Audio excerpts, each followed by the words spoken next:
Olá, mulheres! Esta é a leitura do dia 144 de 365 dias. Vamos juntas? Hoje leremos livro do Velho Testamento, 2 Samuel, capítulos 4, 5 e 6. Quando Isbosete, o filho de Saul, soube que Abner tinha sido morto em Hebrom, as suas mãos desfaleceram, e todo Israel ficou consternado. Esse filho de Saul tinha a seu serviço 2 homens, capitães de tropas. Um se chamava Baaná e o outro Recabe. Eram filhos de Rimom, o Beerotita, dos filhos de Benjamim, porque também a cidade de Beerote era considerada como pertencente a Benjamim. Os Beerotitas tinham fugido para Gitaim e ali vivem como estrangeiros até o dia de hoje. Jonatas, filho de Saul, tinha um filho aleijado dos pés. Ele tinha 5 anos de idade quando de Jezreel chegaram as notícias da morte de Saul e de Jonatas. Então sua ama o pegou e fugiu. Aconteceu que, apressando-se ela a fugir, ele caiu e ficou manco. Seu nome era Mefibosete. Recabe e Baaná, filhos de Rimom, Beerotita, chegaram à casa de Isbosete, no maior calor do dia, estando este a dormir ao meio-dia.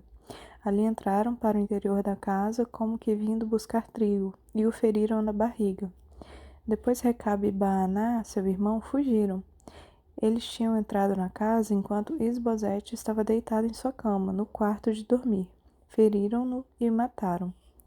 Depois cortaram a cabeça dele e a levaram, andando toda a noite pelo caminho da planície.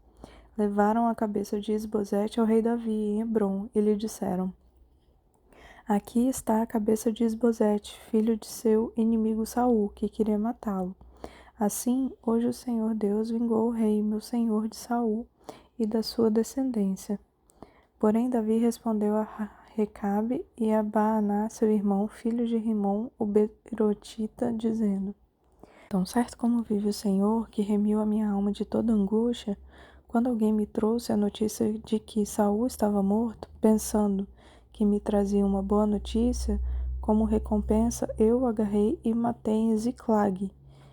Muito mais agora que homens perversos mataram um homem justo em sua casa, deitado no seu leito, será que eu não requereria o sangue dele das mãos de vocês e não os exterminaria da face da terra? Então Davi deu ordem aos seus moços e eles mataram Recabe e Baaná. Depois cortaram as mãos e os pés deles e os penduraram junto à cisterna em Hebrom. Porém, pegaram a cabeça de Isbosete e a sepultaram no túmulo de Abner, em Hebrom. Então todas as tribos de Israel vieram a Davi em Hebrom e disseram: Veja, somos do mesmo povo que o Senhor, ó rei.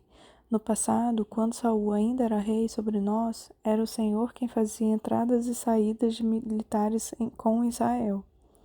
Também o Senhor Deus lhe disse: Você apacentará o meu povo de Israel e será príncipe sobre Israel. Assim, todos os anciãos de Israel foram falar com o rei em Hebrom.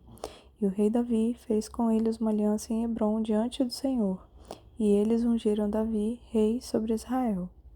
Davi tinha 30 anos de idade quando começou a reinar, e reinou durante 40 anos. Em Hebrom reinou sobre Judá 7 anos e 6 meses. Em Jerusalém reinou 33 anos sobre todo Israel e Judá. O rei Davi partiu com seus homens para Jerusalém para atacar os jebuseus que moravam naquela terra. Os jebuseus disseram a Davi: Você não entrará aqui. Até os cegos e os coxos poderão impedi-lo de entrar. Com isso queriam dizer: Davi não entrará neste lugar. Porém Davi tomou a fortaleza de Sião, isto é, a cidade de Davi. Davi, naquele dia, mandou dizer: Todo que está disposto a atacar os jebuseus, suba pelo canal subterrâneo e ataque os cegos e os coxos, a quem a alma de Davi odeia. Por isso se diz: nem cego, nem coxo entrará na casa. Assim, Davi morou na fortaleza e chamou de cidade de Davi. Ele foi edificando ao redor, desde Milo e para dentro. Davi ia crescendo em poder cada vez mais, porque o Senhor, o Deus dos exércitos, estava com ele. Hirão, rei de Tiro, enviou a Davi mensageiros, madeira de cedro, carpinteiros e pedreiros. Estes construíram um palácio para Davi. Então Davi reconheceu que o Senhor havia confirmado como rei sobre Israel e que tinha exaltado o seu reino por amor do seu povo de Israel. Davi tomou mais concubinas e mulheres de Jerusalém, depois que tinha vindo de Hebrom, e nasceram-lhe mais filhos e filhas. São estes os nomes dos filhos de Davi que nasceram em Jerusalém: Samua, Sobabe, Natã, Salomão, Ibar, Elisua, Nefeg, Jafia, Elisama, Eliada e Elifelete. Quando os filisteus ouviram que Davi tinha sido ungido sobre rei de Israel, subiram todos para prendê-lo. Quando soube disso, Davi desceu para a fortaleza. Mas os filisteus vieram e se espalharam pelo vale de Refaíns. Então Davi consultou o Senhor, dizendo: Devo atacar os filisteus? Tu os entregarás nas minhas mãos? O Senhor respondeu: Vá, porque certamente entregarei os filisteus nas suas mãos. Então Davi foi até Baal-perazim e os derrotou ali, e disse: O Senhor rompeu as fileiras inimigas diante de mim, como as águas rompem barreiras. Por isso chamou aquele lugar de Baal-perazim. Os filisteus deixaram lá os seus ídolos, e Davi e seus homens os levaram embora. Os filisteus tornaram a subir e se espalharam pelo vale dos Refaíns. Davi consultou o Senhor, e este respondeu: Não os ataque de frente, mas rodeie por detrás deles. Ataque-os por diante das amoreiras. E quando você ouvir um barulho de marcha pelas copas das amoreiras, entre logo em ação. É o Senhor que saiu à sua frente para atacar o exército dos filisteus. Davi fez como o Senhor lhe havia ordenado e atacou os filisteus desde Geba até Geser. Mais uma vez, Davi reuniu todos os escolhidos de Israel em número de 30.000. Davi se levantou e, com todo o povo que tinha consigo, partiu para Baalá de Judá, para de lá trazer a arca de Deus, diante da qual se invocava o nome do Senhor dos Exércitos, que se assenta acima dos querubins. Puseram a arca de Deus numa carroça nova e levaram da casa de Abinadab, que ficava numa colina. Uzá e Aiô, filhos de Abinadab, conduziam aquela carroça. Levaram a carroça com a arca de Deus da casa de Abinadab, que ficava na colina, e Aiô ia adiante da arca. Davi e toda a casa de Israel se alegravam diante do Senhor, com todo tipo de instrumentos de madeira, de faia, com harpas, liras, tamborins, pandeiros e símbolos. Quando chegaram à eira de Nacon, Uzá estendeu a mão para segurar a arca de Deus, porque os bois tropeçaram. Então a ira do Senhor se acendeu contra Uzá, e Deus o feriu ali por esta irreverência. E Uzá morreu ali, ao lado da arca de Deus. Davi ficou irado, porque o Senhor havia irrompido contra Uzá, e chamou aquele lugar de Pérez Uzá, até o dia de hoje. Naquele dia, Davi teve medo do Senhor e disse: Como poderei levar comigo a arca do Senhor? Davi não quis levar a arca do Senhor para junto de si, na cidade de Davi, mas fez com que fosse levada para a casa de Obed-edom, o geteu. Assim, a arca do Senhor ficou na casa de Obed-edom, o geteu, durante 3 meses. E o Senhor o abençoou e a toda a sua casa. Avisaram o rei Davi, dizendo: O Senhor abençoou a casa de Obed-edom e tudo que ele tem, por causa da arca de Deus. Então Davi foi e, com alegria, trouxe a arca de Deus da casa de Obed-edom à cidade de Davi. Quando os que levavam a arca do Senhor tinham dado 6 passos, Davi sacrificava um boi e um animal gordo. Davi dançava com todas as suas forças diante do Senhor. Ele estava cingido de uma estola sacerdotal de linho.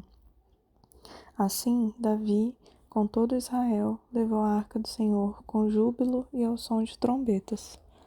Quando a arca do Senhor estava entrando na cidade de Davi, Mical, filha de Saul, olhou pela janela. E ao ver o rei Davi, que ia saltando e dançando diante do Senhor, ela o desprezou em seu coração. Levaram a arca do Senhor e a puseram no seu lugar, no meio da tenda que Davi tinha preparado para ela. Então Davi trouxe holocaustos e ofertas pacíficas diante do Senhor. Depois de trazer os holocaustos e as ofertas pacíficas, Davi abençoou o povo em nome do Senhor dos Exércitos. Repartiu a todo o povo e a toda a multidão de Israel, tanto homens como mulheres, a cada um bolo de pão, um bom pedaço de carne e passas. Então todo o povo se retirou, cada um para sua casa. Quando Davi regressou para abençoar a sua casa, Mical, filha de Saul, saiu ao seu encontro e lhe disse: Que bela figura fez o rei de Israel no dia de hoje, descobrindo-se diante das servas de seus servos, como se descobre um sem vergonha qualquer. Mas Davi disse a Mical: Eu fiz isso diante do Senhor, que me escolheu em lugar do seu pai e de toda a casa dele, ordenando que eu fosse príncipe sobre o povo do Senhor, sobre Israel. Foi diante do Senhor que me alegrei, e me farei ainda mais desprezível e me humilharei aos meus próprios olhos. Quanto às servas de quem você falou, serei honrado por elas. Mical, filha de Saul, não teve filhos até o dia da sua morte. Veremos agora o livro do Novo Testamento, João, capítulo 13, a partir do verso 31 até o capítulo 14, verso 14. Quando Judas saiu, Jesus disse: Agora foi glorificado o Filho do Homem, e Deus foi glorificado nele. Se Deus foi glorificado nele, também Deus o glorificará nele mesmo, e ele o glorificará imediatamente. Filhinhos, ainda por mais um pouco estou com vocês. Vocês vão me procurar, mas o que eu disse aos judeus também agora digo a vocês. Para onde eu vou, vocês não podem ir. Eu lhes dou um novo mandamento, que vocês amem uns aos outros, assim como eu os amei, que também vocês amem uns aos outros. Nisto, todos conhecerão que vocês são meus discípulos, se tiverem amor uns pelos outros. Simão Pedro perguntou a Jesus: Para onde o Senhor vai? Jesus respondeu: Para onde eu vou, você não poderá me seguir agora. Mais tarde, porém, me seguirá. Pedro disse: Senhor, por que eu não posso segui-lo agora? Darei a minha vida pelo Senhor. Jesus respondeu: Você dará sua vida por mim? Em verdade lhe digo: antes que o galo cante, 3 vezes você me negará. Que o coração de vocês não fique angustiado. Vocês creem em Deus. Creiam também em mim. Na casa de meu pai há muitas moradas. Se não fosse assim, eu já lhes teria dito, pois vou preparar um lugar para vocês. E quando eu for e preparar um lugar, voltarei e os receberei para mim mesmo, para que onde eu estou, vocês também estejam. E vocês conhecem o caminho para onde eu vou. Então Tomé disse a Jesus: Não sabemos para onde o Senhor vai. Como podemos saber o caminho? Jesus respondeu: Eu sou o caminho, a verdade e a vida. Ninguém vem ao Pai senão por mim. Se vocês me conheceram, conhecerão também o meu Pai. E desde agora vocês o conhecem e têm visto. Filipe disse a Jesus: Senhor, mostra-nos o Pai, e isso nos basta. Jesus respondeu: Há tanto tempo estou com vocês, Filipe, e você ainda não me conhece? Quem vê a mim, vê o Pai. Como é que você diz: Mostre-nos o Pai? Você não crê que eu estou no Pai e que o Pai está em mim? As palavras que eu lhe digo, não as digo por mim mesmo, mas o Pai, que permanece em mim, faz as obras. Creiam que eu estou no Pai e que o Pai está em mim. Creiam ao menos por causa das mesmas obras. Em verdade lhes digo que aquele que crê em mim fará também as obras que eu faço, e outras coisas maiores fará, porque eu vou para junto do Pai. E tudo o que vocês pedirem em meu nome, isso farei, a fim de que o Pai seja glorificado no Filho. Se me pedirem alguma coisa em meu nome, eu o farei. Leremos agora o livro de Salmos, capítulo 119, do versículo 17 ao 32. Sê generoso com o teu servo, para que eu viva e observe a tua palavra. Desvenda os meus olhos, para que eu contemple as maravilhas da tua lei. Sou peregrino na terra, não escondas de mim os teus mandamentos. Consumida está a minha alma, por desejar incessantemente os teus juízos. Tu repreendes os soberbos, os malditos que se desviam dos teus mandamentos. Tiras de sobre mim os insultos e o desprezo, pois tenho guardado os teus testemunhos. Assentaram-se príncipes e falaram contra mim, mas o teu servo meditou nos teus decretos. Também os teus testemunhos são o meu prazer, são os meus conselheiros. A minha alma está apegada ao pó. Vivifica-me segundo a tua palavra. Eu te expus os meus caminhos, e tu me respondeste. Ensina-me os teus decretos. Faz-me compreender o caminho dos teus preceitos, e meditarei nas tuas maravilhas. A minha alma me consome de tristeza, fortalece-me segundo a tua palavra. Afasta de mim o caminho da falsidade e favorece-me com a tua lei. Escolhi o caminho da fidelidade e decidi seguir os teus juízos. Aos teus testemunhos me apego. Não permita, Senhor, que eu seja envergonhado. Percorrerei o caminho dos teus mandamentos, quando me deres mais entendimento. Leremos agora o livro de Provérbios, capítulo 15, do versículo 31 ao 32. Quem dá ouvidos à repreensão construtiva terá sua morada no meio dos sábios. Quem rejeita a disciplina despreza a si mesmo, mas o que aceita a repreensão adquire entendimento. Amém. Bendita seja a palavra do Senhor lida. Te desejo um dia abençoado.